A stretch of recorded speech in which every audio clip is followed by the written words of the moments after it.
எல்லாருக்கும் வணக்கம். நான் Bharathi. Welcome back to my Wings channel. இன்னைக்கு வீடியோல வேள்பாரியோட அத்தியாயம் 9 தான் பார்க்க போறோம். ஆல்ரெடி அத்தியாயம் 8 வரையிலான வீடியோ போட்டிருக்கேன். அதுக்கான லிங்க் வந்து நான் டிஸ்கிரிப்ஷன்ல கொடுக்குறேன். கபிலர் வந்து எவ்வியூருக்கு வருவதற்கு 3 மாதங்களுக்கு முன்னாடி நடந்த நிகழ்வை தான் இந்த அத்தியாயத்துல பார்க்க போறோம். சித்தாற்றோடு வடப்பக்கத்துல இருந்து பாணர் கூட்டங்கள் வந்து எவ்வியூருக்கு வராங்க. இவங்க வந்து வேட்டை சமூக பின்புலத்திலிருந்து பாணர்களாக மாறியவர்கள். யாழ் தெய்வமான மதங்கனையும் மதங்கியும் வந்து இவங்க வணங்குறாங்க. இவங்களோட குழு தலைவன் வந்து மதங்கன் என்றும் குழு தலைவி வந்து மதங்கி என்று கூறுறாங்க. இவங்க வந்து தானே வேட்டையாடி அந்த விலங்குல இருந்து யாழுக்கு நரம்பு கட்டுறாங்க. அதோட தோல் எடுத்து பறையும் செய்யறாங்க.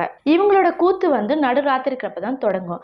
அரிசியின் அளவு பருமன் கொண்ட யாழ் நரம்புகள் மீட்கப்பட்டு அதுக்கப்புறம் வந்து பறை வந்து ஒலிக்க தொடங்கும். பறையோட ஒளி சத்தம் கேட்ட உடனே வந்து வேட்டை விலங்குகளின் சீற்றம் வந்து ஆரம்பமாகும். சிறு பறையோட ஒளியிலிருந்து ஆரம்பமாகும் கூத்து வந்து நேர ஆக ஆக சீற்றம் கொண்டு காட்டையே மிரட்டும். குகை விலங்குகள் வந்து எட்டி பார்க்கும். அதோட கண்கள்ல இருந்து நீல ஒளிகள் வந்து இருட்டுல வந்து ஊர்ந்து இறங்கும். இந்த குழுவோட அடையாளமே வந்து தடாரி தான். இதை வந்து 2 பக்கமா வந்து துணியில கட்டி வந்து காவடி போல வந்து எடுத்துட்டு போவாங்க. பயணத்தின் போது கூட வந்து அதை கீழே இறக்க மாட்டாங்க. அதை இறக்கி வச்சுட்டு அங்க வந்து கண்டிப்பா வந்து கூத்து வந்து நடந்தே ஆகணும். தன்னுடைய முன்னோர்கள் வேட்டையாடிய யானையின் காலடியின் அளவை கொண்டுதான் இதை வந்து வடிவமைப்பாங்க. கூத்து நடந்து கொண்டிருக்கும் போது எந்த நேரத்துல வந்து தடாரிகளை கொண்டு பெருமதங்கன் இறங்குவான் என்று யாருக்கும் தெரியாது. காட்டோட ஆதி மனிதன் ஆடிய ஆட்டம் தான் இது. மதங்களோட ஆட்டத்தை வந்து கதையா கேட்கிறவங்க கூட நடுங்க செய்வாங்க. தடாரி எழுப்பும் ஒலியை கேட்டு மதங்கன் ஆடும் ஆட்டத்துக்கு வந்து மலை தெய்வம் வந்து உள்ளடங்கும். மலையே நடுங்கும் அளவுக்கு மதங்கன் ஆட்டம் இருக்கும். யாழ் தெய்வத்தை வந்து உருகி அழைக்கும் போது அந்த நேரத்துல வந்து சினங்கொண்டு வந்து அவன் களத்துல இறங்குவான். மதகனோட கூட்டம் வந்திருக்குதுன்னு சொல்லிட்டு பாரி கேள்விப்பட்டவுடன் அவன் அடைந்த மகிழ்ச்சிக்கு வந்து அளவே கிடையாது. இது வரைக்கும் மதகனோட கூட்டம் வந்து அவன் பார்த்ததே கிடையாது. பாரியோட மனைவி வந்து ஆதினி. இவ வந்து பொதினி மலையோட வந்து குலமகள். இவ வந்து சின்ன வயசுல வந்து அவளோட தந்தை கூட போயிட்டு மதகனோட ஆட்டத்தை பார்த்திருக்கா. அப்ப வந்து அவ கதறி அழுததை பத்தி பல தடவை வந்து பாரி கிட்ட வந்து சொல்லியிருக்கிறா. நீண்ட நாட்களுக்கு பிறகுதான் வந்து பாரி கேள்விப்பட்டான் சிற்றாற்றங்கரையில் உள்ள நெட்டூர் மலையை வந்து சோழன் வந்து கைப்பற்றி விட்டான். இந்த மதகர்கள் வந்து கடல் பணிகளுக்கு வந்து ஏவல் வேலை செஞ்சு கொண்டிருக்காங்க. யாழ் இசையின் பெருந்தேவிகளான குல பெண்கள் வந்து சோழ அரண்மனையில வந்து விரலிகளாக மாறி கிடக்கின்றனர். பேரரசை உருவாக்கும் கனவுக்கு வந்து எண்ணற்ற இனக்குழுக்கள் வந்து இரையாக்கப்பட்டு விட்டன. இங்க இருந்து தப்பித்து வந்த மதங்கன் இனக்குழுவை பார்த்ததும் பாரி அடைந்த மகிழ்ச்சிக்கு வந்து அளவே கிடையாது. பாரிக்கு வந்து 2 மகள்கள். மூத்தவள் வந்து அங்கவை, இளையவள் வந்து சங்கவை. சங்கவையோட வந்து அங்கவை வந்து 6 வயது வந்து மூத்தவள். பாரியோட குலக்கொடி. அங்கவே வந்து தந்தையோட கண்ணில் இருந்து எல்லாத்தையும் கண்டுபிடிச்சிருவா. ஆதினிக்கு ரொம்ப நாளாவே வியப்பு. எப்படி தன்னால அறிய முடியாத வந்து இவ எப்படி அறிஞ்சுக்கிறான்னு சொல்லிட்டு ரொம்ப நாளாவே நினைச்சிட்டு இருக்கா. தந்தை வந்து உன்னோட சொல்லதான் கேட்கிறாரு சொல்லிட்டு ஒரு நாளும் ஆதினி சொன்னது கிடையாது. ஆனா தந்தையை போல நீயும் சொல்றன்னு சொல்லிட்டு சொல்லாத நாள் கிடையாது. எப்போதும் அங்கவே கண் கொண்டு பாரி பார்ப்பதும் பாரியுடன் எண்ணத்தை கொண்டு அங்கவே சிந்திப்பதும் எப்பவும் நடக்கிற நிகழ்வு. ஒரு நாள் வந்து அறிவு குளியல் முடித்துட்டு உணவுக்காக காத்து கொண்டிருக்கிறாங்க. பாறை ஏறி வந்து முடிய வந்து பாரி வந்து காய வச்சுட்டு இருக்கான். அந்த சமயத்துல வந்து ஆதினியும் அங்கவையும் வந்து தலையை துவட்டி கொண்டே அங்க வராங்க. என்ன பார்த்து கொண்டிருக்கிற தந்தைன்னு சொல்லிட்டு பாரியை பார்த்து அங்கவே கேட்கிறா. திரும்பவும் பாரி சொல்றா, நீயே கண்டுபிடின்னு சொல்லிட்டு. எதிர்க்க வந்து பறந்து விரிந்த காடு, பின்னாடி இருக்கிற அருவியோட ஓசை, எங்கோ சிறகறுத்து பறந்து கொண்டிருக்கும் பறவையோட சத்தம், காற்றோட சலசலப்பு, இதெல்லாம் வந்து அங்கவையும் ஆதினியும் வந்து பார்த்துட்டு இருக்காங்க. ஆதினி வந்து சொல்றா, எங்கோ பறவையோட சத்தம் வந்து கேக்குது. அதோட சத்தத்துல வந்து துயரத்தோட ஒளி வந்து உங்களுக்கு கேட்டு இருக்கும். அதை தான் வந்து நீங்க வந்து கவனிக்கிறீங்கன்னு சொல்றா. உடனே அங்கவே சொல்றா, அது கிடையாது, தந்தை வந்து வேற ஒன்று பார்த்துட்டு இருக்காரு, அதை வந்து நான் கண்டுபிடிச்சணும்னு சொல்றா. உடனே வந்து பாரி வந்து அங்கவே வந்து உச்சி முகர்றான். ஆதினிக்கு வந்து கோபம் வருது.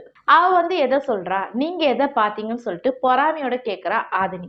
உடனே வந்து அங்கவே சொல்றா, அங்க பாருங்கம்மா, அங்க வந்து சந்தன வேங்கை மரம் இருக்குது, அதை தான் வந்து தந்தை பார்த்துட்டு இருக்காருன்னு சொல்றா. அந்த திசையை தான் வந்து நீங்க இவ்வளவு நேரம் பார்த்துட்டு இருக்கிறேன்னு சொல்லிட்டு ஆதினி வந்து கேட்கிறா. ஆமா, தன்னுடைய மகளே வந்து ஒரு நாள் வந்து காதல் அழைச்சி சொல்லும், அதை பத்தி தான் சிந்தித்து கொண்டிருக்குன்னு சொல்றான் பாரி. நிலமெங்கும் அறியப்பட்ட பெரும் புலவர்களான பரணரும் கபிலரும் வந்து ஒரு நாளாவது பரம நாட்டுக்கு வரமாட்டாங்களா சொல்லிட்டு நான் ஏங்கிட்டு இருக்கேன்.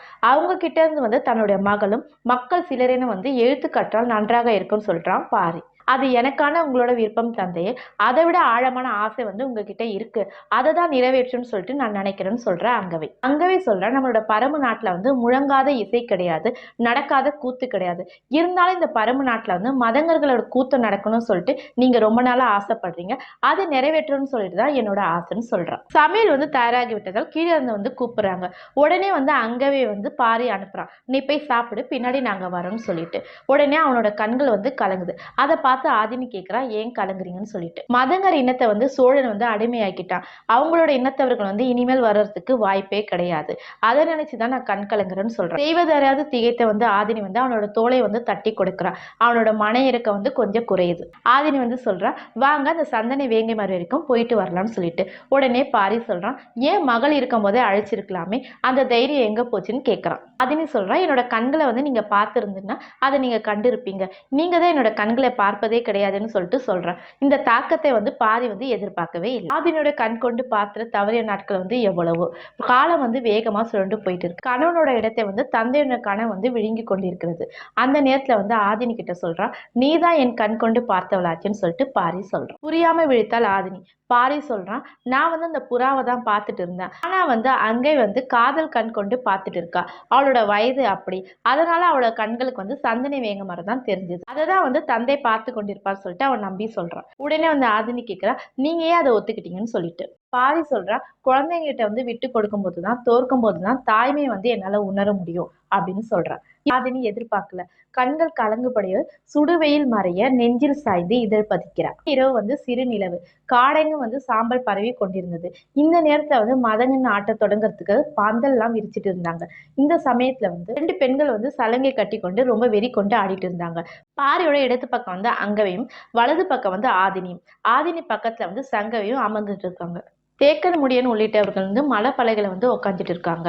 பாட்டன்மார்களுக்கு வந்து மேடை அமைக்கப்பட்டிருந்தது. எவ்வுயிரின் மிக மூத்தவரான வாரிக்கையன் வந்து அங்கதான் அமர்ந்துட்டு இருந்தாரு. அவரை சுற்றியும் வந்து பல முதியோர்களை வந்து அமர்ந்துட்டு இருந்தாங்க. பாங்கில வந்து துயரத்தோட நெடுங்குரல் வந்து மேலோங்கி எழுப்பியது. அழிந்த இனத்தோடு கடைசி பாடகன் வந்து தன்னோட குரல் நாளங்கள் வந்து வெடிக்க தொடங்குற அளவுக்கு பாடத் தொடங்கினான். குரல் வெடித்து சாக வேண்டும் என்பதே அவனோட விளைவாக இருந்தது. ஆறா துயரை வந்து கலையாக்கும் போது கலைஞன் படும் வேதனைக்கு வந்து இணையே கிடையாது. சலங்கையும் யாழும் பறையும் ஒன்றோடொன்று விளங்கியும் விளங்கியும் நகர்ந்தன. போர் குதிரைகளின் விரட்டுதலிருந்து தப்பித்தோடும் இசை கலைஞனின் காலடி தடத்தின் சத்தத்தை கேட்பது போல உணர்ந்தான் பாரி. அந்த ஓசை வந்து எந்த கருவிலிருந்து வந்து கொண்டிருக்கிறது தேடிக்கொண்டிருந்தான் பாரி. எல்லாரும் மெய் சிலிர்த்து பார்த்து கொண்டிருக்கும் போது 2 தடாரிகளோடு உள்ளே குதித்தான் மதங்கன். அதுவரை முழுகாமல் இருந்த அனைத்து தடாரிகளும் வந்து ஒரே நேரத்துல வந்து ஓசை எழுப்பின. சற்றும் எதிர்பாராத பேரிசை. பயந்த சங்கை வந்து அம்மா என்று கத்திய ஓசை வந்து பக்கத்துல இருந்தவங்களுக்கு மட்டும் கேட்டது. உடனே ஆதினி வந்து சங்கையை வந்து இறுக்கி மடியில வந்து இணைத்து கொண்டார். அதை கண்ட பாரியின் கண்களுக்கு வந்து சிறு வயதில் பயந்த ஆதினியை வந்து அவனோட கண்களுக்கு தெரிய வந்தார். மதங்கன் வந்து இறங்கிய இடத்துல வந்து மணல்கள் வந்து பெய்த்து எழும்பியது. இந்த சமயத்துல வந்து யானையின் காலடி ஓசை கேட்டது போல இருந்தது. ஆட்டம் நிகழும் நேரத்தை வந்து இவ்வளவு ஆவேசம் நடக்குமா சொல்லிட்டு எல்லாரும் வியப்புடன் பாக்குறாங்க. மதகன் வந்து முன்னும் பின்னுமாக தவி தவி வந்து தடாரிகளை வந்து ஒளி எழுப்பினான். இந்த சமயத்துல வந்து அவனோட முடி வந்து கழண்டு விழுது. வெறியேறிய மதகன் வந்து தன்னோட கால்களை வந்து முன்னும் பின்னுமாக குதிக்கால்ல வந்து குத்தி குத்தி ஆடினான். ஆனை வந்து தன்னோட நிழலை வந்து கொல்ல மீண்டும் மீண்டும் மண்ணை குத்துவது போல அது இருந்தது. எல்லா இசை கருவிகளை வந்து முழங்கின. இந்த சமயத்துல வந்து பாரி வந்து மதங்கனை வந்து உறைந்து பார்த்தான். மூதாதைகளோ ஆட்டம் வந்து மதங்கன் வந்து மயங்கி விழுந்ததோடு முடிந்தது. கூத்து முடிந்தது வந்து இசை கலைஞர்கள் வந்து எல்லா இசை கருவிகளை வந்து துணியில கட்டின. மதங்கனை வந்து அருகில் அமர செய்த பாரி வந்து அவனோட உள்ளங்கையை வந்து தொட்டு தடவியும் பார்க்கறான். நீண்ட நேரம் பேசாமல் பார்த்து கொண்டே இருக்கிறான். அந்த மதங்கனின் கை வந்து சிவந்தி இறுகி போய் கிடக்குது. நீங்க வந்து இங்கே தங்கிடுங்கன்னு சொல்லிட்டு ஆதினி சொல்றான். உடனே மதங்கன் சொல்றான் நிலை கொள்ளக்கூடாது என்பது வந்து தெய்வ வாக்கு. நிமிர்ந்து அவன் கண்களை பார்த்தான் பாரி. நாங்கள் வந்து தப்பிச்சு ஓடுறோம். மீளா துயர் வந்து எங்களை வந்து விரட்டுது. ஓரிடத்தில் நின்று விட்டால் மீளா துயர் வந்து போய்விடும். இரவோடு இரவாக நிலம் பெயர்த்து போறோம்னு சொல்றான். விலைக்கு சொல்ல வந்து மனதுல வந்து துணிவில்லை. அதனாலதான் தெய்வ வாக்குன்னு சொன்னேன்னு சொல்றான் மதங்கன். பாரிக்கு வந்து சொல்றதுக்கு எதுவும் கிடையாது. உனக்கு என்ன வேணும் எது வேணாலும் கேளுன்னு சொல்லிட்டு மதங்கன் கிட்ட சொல்றான். மதங்கன் வந்து கேட்கறதுக்கு வந்து தயங்குறான். சற்றே தயங்காமல் கேளுன்னு சொல்றான் தேக்க. மதங்கன் வந்து மெல்லிய குரல்ல கேட்கறான். எனக்கு வேற எதுவும் வேண்டாம், கொல்லிக்காட்டு விதை மட்டும் கொடுங்கன்னு சொல்றான். உடனே வந்து பாரி வந்து வியந்து பார்க்கறான். யாரும் எதிர்பாராத ஒன்று. இதை பற்றி வெளியில இருக்கவங்களுக்கு யாருக்குமே தெரியாது. இது எப்படி மதங்கனுக்கு தெரியும் என்று யோசிக்கிறான். நீண்ட நேரம் மௌனமா இருந்து கழுத்தை தேக்கன்னு சொல்றான். பரமின் ஆதி பொருட்கள் வந்து குலம் தாண்டக்கூடாது என்று குலநாகினியோட வாக்கு. வேற எது வேணாலும் கேளுங்கன்னு சொல்றான். குலநாகினியோட வாக்கு வந்து காப்பாற்றப்படட்டும், வேற எதே எங்களுக்கு வேணாம்னு சொல்லிட்டு எழுந்துகிறான் மதங்கன். அவனோட உள்ளங்கை வந்து பாரிக்கிட்டே இருந்தது. தலை நிமிராம பாரி சொல்றான் எடுத்து வாருங்கன்னு சொல்லிட்டு. மாளிகை நோக்கி வந்து வீரர்கள் போறாங்க. 4 நாட்களுக்கு முன்னர் வந்து மதங்கன் கூட்டம் வந்து மேற்கு எல்லையின் வழியை வந்து பரம்பு நாட்டில் நுழைந்தனர். பன்றிக்காட்டின் அடிவாரம் இருக்கும் காட்டாளம் தான் முதல் சிற்று. ஆரம்பிச்சு. அந்த திசை வழியே வரும் எந்த பாணர் கூட்டம் வந்து ஒரு வீரன் வந்து அழைத்து செல்வான். வரும் வழியில வந்து கூட்டத்துல இருந்த பெண் ஒருத்தி வந்து மயங்கி விழுறான். அந்த சமயத்துல வந்து என்னன்னு கேக்குறான் வீரன். சாப்பாடு இல்லாம வந்து பயணம் நடந்ததுனால மயங்கி விழுந்தான்னு சொல்றான். உடனே வீரன் வந்து முகத்தை தண்ணியை தெளித்து பக்கத்துல இருக்கிற குளத்துக்கு வந்து அழைத்து செல்றான். எல்லாரும் வியப்போடு வந்து கூட போறாங்க. மதன் கூட்டத்துக்கிட்ட சொல்றான், இங்கேயே உட்காருங்க, நான் மீன் பிடிச்சிட்டு வரேன்னு சொல்லிட்டு. அவன் கையில வந்து வலையும் இல்ல, குத்துட்டியும் இல்ல, எதை வச்சு மீன் பிடிப்பன்னு சொல்லிட்டு மதங்கன் கேட்கறான். துணியில வந்து முடித்து வச்சிருந்த சிறிய காயை வந்து எடுத்து காட்டுறான் வீரன். இதை பார்த்து கேட்கறான் மதங்க, இதை வச்சு எப்படி மீன் பிடிப்புன்னு சொல்லிட்டு. இப்ப பாருங்கன்னு சொல்லிட்டு வீரன் சொல்றான். இடுப்புல இருந்த காயை எடுத்து ஒரு கல் மீது வைத்து ரெண்டா உடைக்கிறான். உடைச்ச ஒரு துண்டை எடுத்து இடுப்புல திரும்பவும் காட்டுறான். மீதி இருந்த காயை வந்து நல்லா துண்டாக உடைத்து குளத்துல வீசுறான். வீரன் சொல்றான், இது கொல்லிக்காட்டு விதை, இதை வந்து காக்காய் கொல்லி விதைன்னு சொல்லுவாங்க, இதை தூவிட்டா மீன்கள்லாம் மயங்கிடும் சொல்றான். எப்படி மீன்கள் மயங்கும்னு சொல்லிட்டு மதங்கன் கேட்கறான். இதை பாருங்கன்னு சொல்றான் வீரன். தூவி இடத்துல வந்து குளங்கள்ல இருக்க நீர் வந்து கலங்குது. வந்து வியப்போட வந்து குளத்தை பாக்குறான். அந்த சமயத்துல வந்து மீன்கள்லாம் வந்து மேல சுழன்று வருது. பெரிய மீன்லாம் வந்து மேல வருது. உடனே வீரன் இறங்கி எல்லா மயங்கிய மீன்கள்லாம் வந்து எடுத்து கொடுக்குறான். அவன் வந்து 8 பேருக்கு தேவையான மீன்களை கொடுத்துட்டு மீதி இருக்க மீன்களை வந்து குளத்துல போடுறான். சிறிது நேரத்துல வந்து இந்த மீன்கள்லாம் வந்து மயக்கம் தெளிஞ்சிடும். அது வரைக்கும் வந்து பறவைகள் கொத்தமா பார்த்துக்கோங்க, நான் தீக்கல் எடுத்துட்டு வர போறேன்னு சொல்றான் வீரன். மதகன் வந்து பார்த்துட்டே இருந்தான். மாளிகைக்கு சென்ற வீரர்கள் வந்து பெரிய தாழில வந்து காய்களை எடுத்துட்டு வராங்க. அதை வந்து அவன் முன்னாடி வைக்கிறாங்க. மதகன் பார்க்கறான், அதே காய் தான் சொல்லிட்டு பாதி சொல்றான், உங்களுக்கு தேவையானதை வந்து எடுத்துக்கொள்கன்னு சொல்லிட்டு. தேக்கனோட மனம் வந்து பதறுது. ஆதினிக்கு வந்து என்ன சொல்றதுன்னே தெரியல. குல வழக்கங்களை மீறும் இடங்களுக்கு வந்து சாட்சியாக இருப்பவர்களுக்கு வந்து எப்போ வந்து உள்நடக்கம் இருக்கதான் செய்யும். எல்லாருக்கும் ஒரு விதமான பயம் உருவானது. அந்த சமயத்துல வந்து இறுக்கமான சூழ்நிலையில வந்து மதகனின் இரு கைகளும் வந்து தாழிக்குள் இறங்கி இரு கை நிறைவு வந்து கொல்லிக்காட்டி விதைகளை வந்து அள்ளின. படாரி பேரொளி எழுப்பிய போது உணர்ந்த நடுக்கத்தை போல பல மடங்கு நடுக்கத்தை வந்து அனைவரும் உணர்றாங்க. இத்துடன் இந்த அத்தியாயம் முடிவடைகிறது. மீண்டும் அடுத்த அத்தியாயத்தில் சந்திப்போம். நன்றி, வணக்கம்.